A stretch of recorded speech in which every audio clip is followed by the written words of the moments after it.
lavatório de bronze, onde os sacerdotes lavavam suas mãos, pés e rosto antes de entrar no lugar santo, foi feito a partir de espelhos de bronze. Naquela época, eles não tinham espelhos como os de hoje. Eles usavam espelhos feitos de bronze, polidos até brilharem. Moisés reuniu esses espelhos e, com eles, fez o lavatório. Antes de os sacerdotes entrarem no lugar santo, eles se olhavam no lavatório. Seus reflexos o ajudavam a ajeitar seus cabelos, lavar o rosto e se prepararem adequadamente. Quando me aproximo do lavatório, também reflito sobre minha vida. Pergunto-me se há algo errado em minha vida. No meu coração, visualizo os 10 mandamentos como meu lavatório espiritual. Então, recito os mandamentos um por um. Não terá outros deuses diante de mim. Será que estou adorando outro Deus? Antes de me tornar cristão, eu era budista. Não sabia nada sobre o cristianismo. Em minha cidade não havia igrejas, apenas templos. Cresci como budista e fui treinado para recitar orações ao Buda dia após dia. Meu pai era budista devoto e eu o seguia, embora de forma nominal, repetindo as orações até sentir medo e desconforto. Quando eu tinha 17 anos, fui diagnosticado com tuberculose. Era o auge da guerra da Coreia e a nossa sociedade estava em completo caos. Vivíamos na miséria e, por causa da má nutrição e do trabalho árduo, desenvolvi tuberculose em estágio terminal. Os médicos me deram apenas 3 a 6 meses de vida. Voltei para casa sem dinheiro para o tratamento ou acesso a um hospital e fui deixado sozinho, deitado de costas, olhando para o teto. Eu não tinha nada a fazer além de contar manchas no teto, dia após dia, enquanto tossia sangue e lutava contra febres altas. Comecei a orar ao Buda. Ó Buda, ajuda-me. Fui budista fiel por 10 anos. Por que não vem e me cura? Implorei, mas nada aconteceu.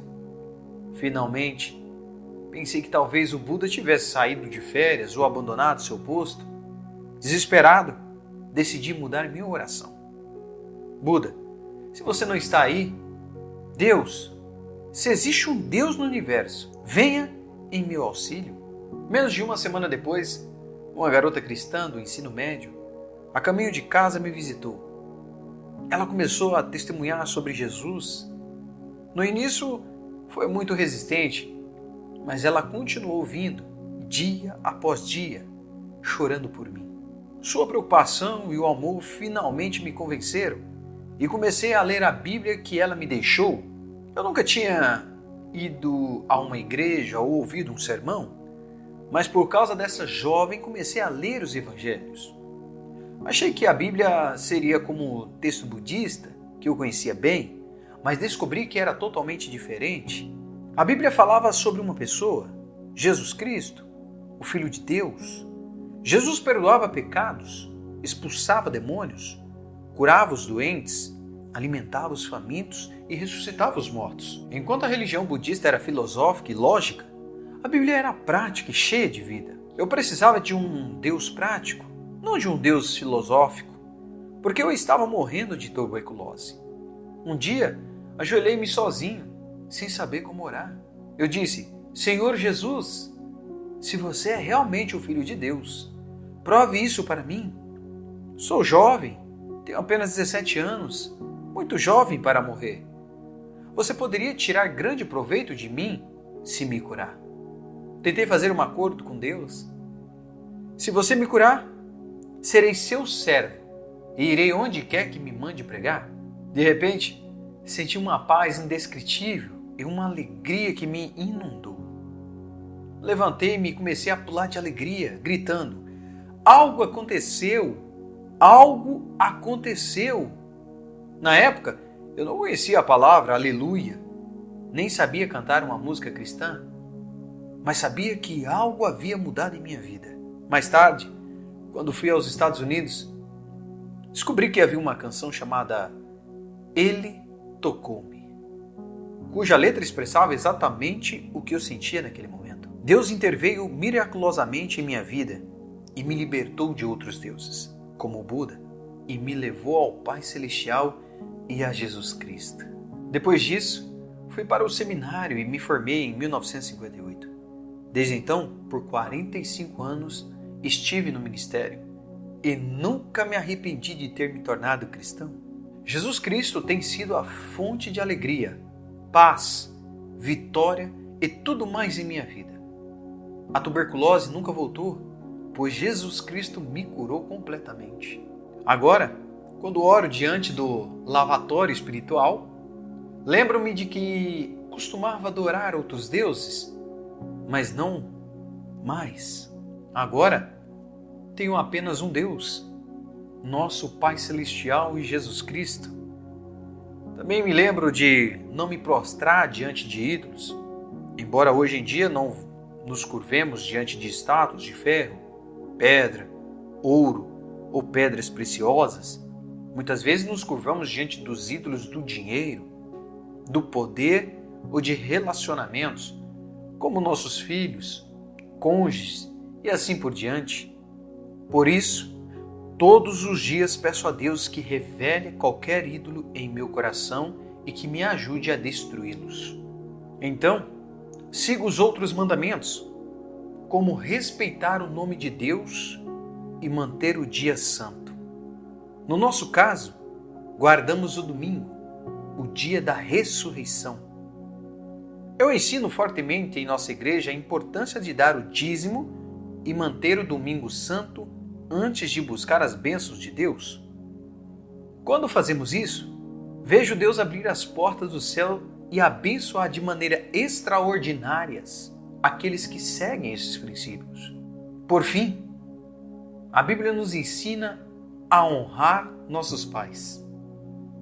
Meu pai tem 91 anos e minha mãe 90. E sempre pergunto a mim mesmo se estou cuidando bem deles e respeitando-os como devo. Você realmente respeita e ama seus pais? Sempre fui muito ocupado, viajando constantemente para a África, Europa, partes da Ásia e América do Sul. Não tinha muito tempo para compartilhar minha vida com os meus pais. O que sempre pesou em meu coração, costumava ligar para eles pedindo perdão por minha ausência. No entanto, nunca deixei que se sentissem negligenciados no aspecto material. Comprei um carro, providenciei um bom chuveiro, supri todas as suas necessidades diárias e lhes dava dinheiro suficiente para se manterem. Sempre tentei fazer o meu melhor para respeitar meus pais, porque a Bíblia me ordena isso. Devido ao meu esforço para honrá-los, meus 3 filhos me respeitam muito, assim como respeitam minha esposa. Eles observam como vivemos e imitam o nosso comportamento. Isso me deixa muito feliz, pois é algo muito importante. Não sei como é a cultura americana, mas na cultura oriental somos muito próximos de nossos pais. E os filhos têm a responsabilidade de cuidar deles na velhice. Essa é a nossa tradição no Oriente. Se negligenciarmos nossos pais, seremos ostracidados pela sociedade. Infelizmente, essas tradições estão desaparecendo gradualmente, influenciadas pela televisão americana, mas ainda ensino meu povo ao fazer o máximo para respeitar seus pais. Porque essa é uma ordem do Senhor. A Bíblia também diz para não matar. Embora não sejamos assassinos no sentido literal, podemos matar os nossos próximos com ódio. Quando odiamos alguém, programamos nossa mente para o ódio. E isso nos afeta antes mesmo de prejudicar os outros. Por isso digo que, pelo meu próprio bem, eu não odeio, sempre perdoo. Não quero programar minha mente para o ódio, pois isso seria uma fonte de destruição para a minha vida pessoal. Assim sempre tomo cuidado para não matar o meu próximo por meio do ódio. Outro mandamento é não cometer adultério. Embora agora na minha idade o sexo oposto seja igual para mim a homens e mulheres, quando era jovem não era assim. tinha sangue quente e muitas tentações ao meu redor, o que era muito perigoso. É um milagre ter chegado até aqui em segurança. Todos os dias eu confesso até as fantasias da mente. As pessoas dizem que não é pecado, que é apenas imaginação, mas o diabo planta sementes em nossa imaginação. E essas sementes acabam crescendo e produzindo frutos. Desde jovem, oro todos os dias pedindo a Deus que arranque toda a imaginação pecaminosa sobre o sexo oposto e que limpe o meu coração, tornando-o santo. O Espírito Santo nos santifica. E quando sentimos especialmente a presença de Deus, não podemos cometer adultério. Se o Espírito Santo habita em nós, como poderíamos cometer adultério com Deus em nossa presença? O temor do Senhor é muito importante na vida cristã. Muitas pessoas não temem a Deus. Amam a Deus e apreciam sua criação, mas deveriam lembrar que Deus também é temível. Quando temos o temor do Senhor, pensamos 2 ou 3 vezes antes de pecar. Outro mandamento é não furtar. Sempre digo ao nosso povo que talvez não furtem abertamente, mas podem pegar coisas sem a permissão do cônjuge, dos filhos ou dos vizinhos. Por exemplo, muitos emprestam livros, leem e depois os colocam na própria estante, sem nunca devolvê-los. Isso é muito comum. Muitos dos meus amigos pegaram livros emprestados de mim e poucos os devolveram. Quando visito suas casas, encontro os meus livros em suas estantes. Isso também é uma forma de roubo. Mais importante ainda, nunca devemos roubar de Deus. Não devemos roubar dias ou dízimos. Devemos ser cuidadosos com isso. E se roubarmos, devemos confessar. O próximo mandamento é não dar falso testemunho. É muito fácil testemunharmos falsamente. Contamos fofocas entre nós sem nem perceber. Esse é um dos piores pecados da vida. Quando encontro ministros ou amigos, eles começam a dizer: você ouviu falar daquele pastor? Ou daquela família? E assim por diante.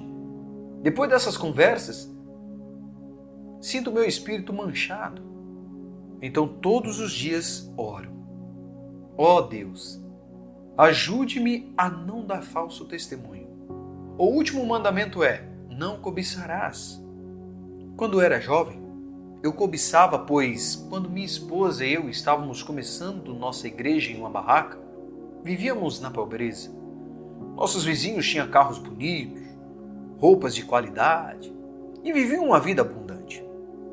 Secretamente, eu os invejava. Agora, não posso mais cobiçar, pois não consigo mais me ver como pobre. Essa é a minha luta interna. Sempre que visito um de nossos membros, eles querem que eu passe ao menos uma noite em suas casas e me tratam da melhor maneira possível. Não tenho mais chance de ser pobre.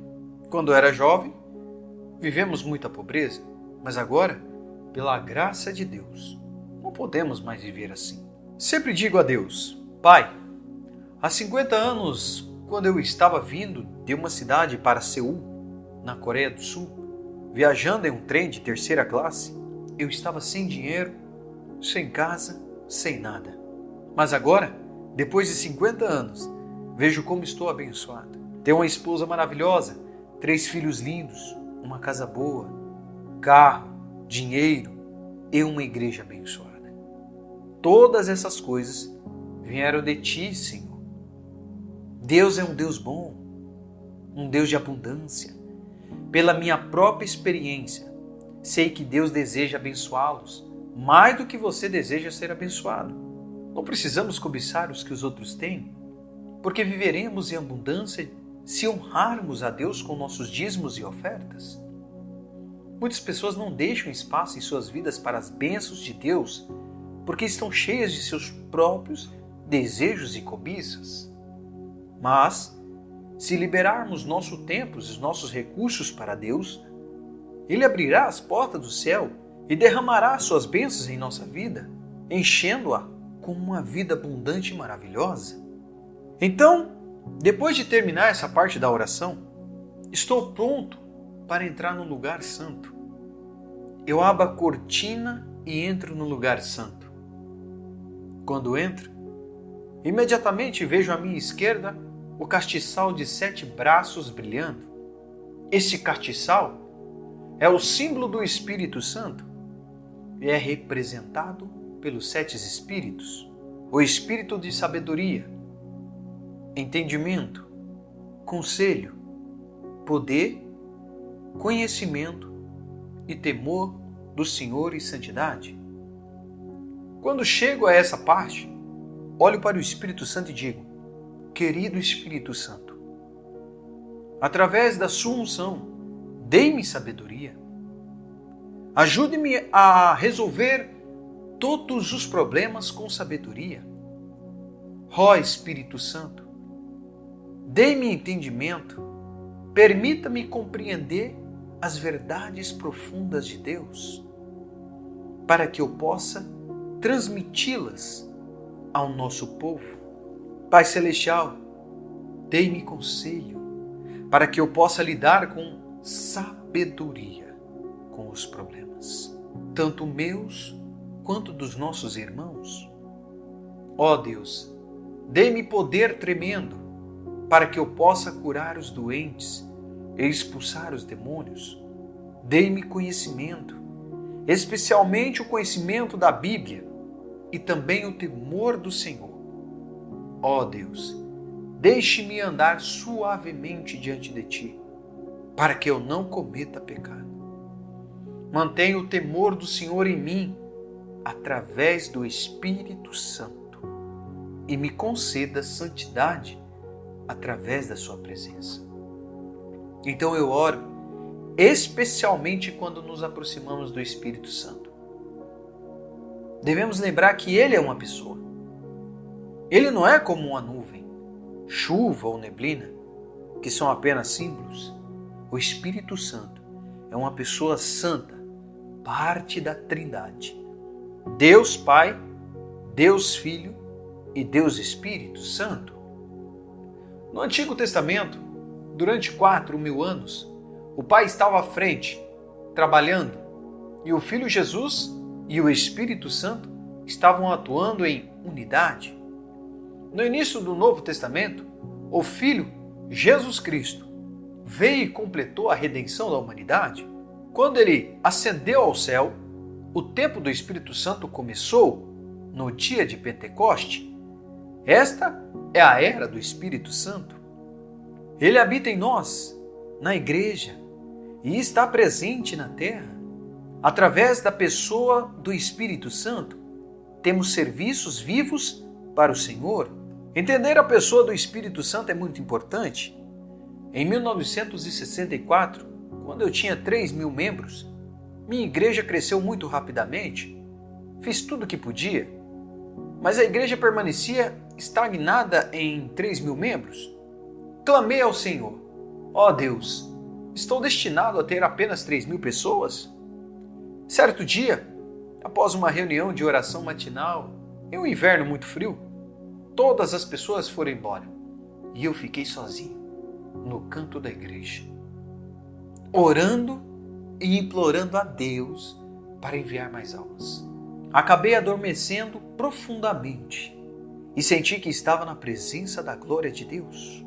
Então, ouvi uma voz incrível do Senhor: você quer ver sua igreja crescer? Eu respondi: sim, Pai. E Deus disse: quando os israelitas estavam no deserto, se eles tentassem pegar codornas com as mãos nuas, quantas codornas você acha que teriam pegado? Eu respondi: com as mãos nuas? Pouquíssimas. E Deus continuou: mas quando eu enviei o vento, quantas codornas eles pegaram? Elas caíram como pó sobre o acampamento. Então Deus disse: você está tentando ganhar almas com a sua própria força, mas está se esgotando? Por que você não depende do Espírito Santo? O vento santo soprará os pecadores para dentro do seu auditório. Eu fiquei surpreso. Disse: Espírito Santo, eu sei que nasci de novo através de ti, fui batizado, falo em outras línguas, mas o que está errado? E a voz do Senhor respondeu: este é o seu problema. Você está tratando o Espírito Santo como uma força impessoal. Ele é uma pessoa santa, com vontade, conhecimento e emoções. Você deve se render a Ele. Ele deve ser o seu pastor sênior. Fiquei assustado, acordei do meu sono e corri para o meu escritório. Abri o léxico grego e olhei para a palavra koinonia. Em 2 Coríntios 13:13, que fala sobre a comunhão com o Espírito Santo, descobri que koinonia significa comunhão, parceria e unidade. Percebi que estava tratando o Espírito Santo de maneira errada, como algo impessoal, mas ele é uma pessoa. Então, confessei meu pecado. Querido Espírito Santo, perdoe-me por tratá-lo de maneira impessoal. De hoje em diante, você será meu pastor sênior. Eu serei o júnior. Não farei nada sem sua permissão e desde então, todos os domingos, antes de pregar, digo: vamos, querido Espírito Santo. Quando termino, digo: obrigado pela sua unção. Isso se tornou minha segunda natureza. O Espírito Santo é meu pastor sênior, meu parceiro fiel. Para ter comunhão com Ele, você deve reconhecê-lo como pessoa. Todos os dias, ao acordar, eu digo: bom dia, querido Espírito Santo. Eu te amo, reconheço e adoro. Vamos juntos, querido Espírito Santo. Nós trabalhamos em parceria. Espero pelo Espírito Santo até que Ele ilumine o meu coração e me mostre sua vontade. Quando chego ao castiçal de 7 braços, digo: querido Espírito Santo, eu te reconheço. Te dou as boas-vindas. Te adoro. Te amo. Você é meu pastor. Vamos hoje. Vá à minha frente. Eu te seguirei. Desde então, algo incrível aconteceu. Quando prego, sinto uma outra dimensão da presença de Deus e do seu poder. A barreira de 3.000 membros foi quebrada e minha igreja começou a crescer. Hoje temos 750.000 membros e tudo isso é obra do Espírito Santo. Eu não fiz nada, apenas observei o que o Espírito Santo estava fazendo através de mim. Glória a Deus por essa ministração do Dr. David Yong Cho. Irmãos, aqui nós aprendemos muito com a palavra de Deus. O Senhor, Ele é fiel, o Senhor, Ele é bom.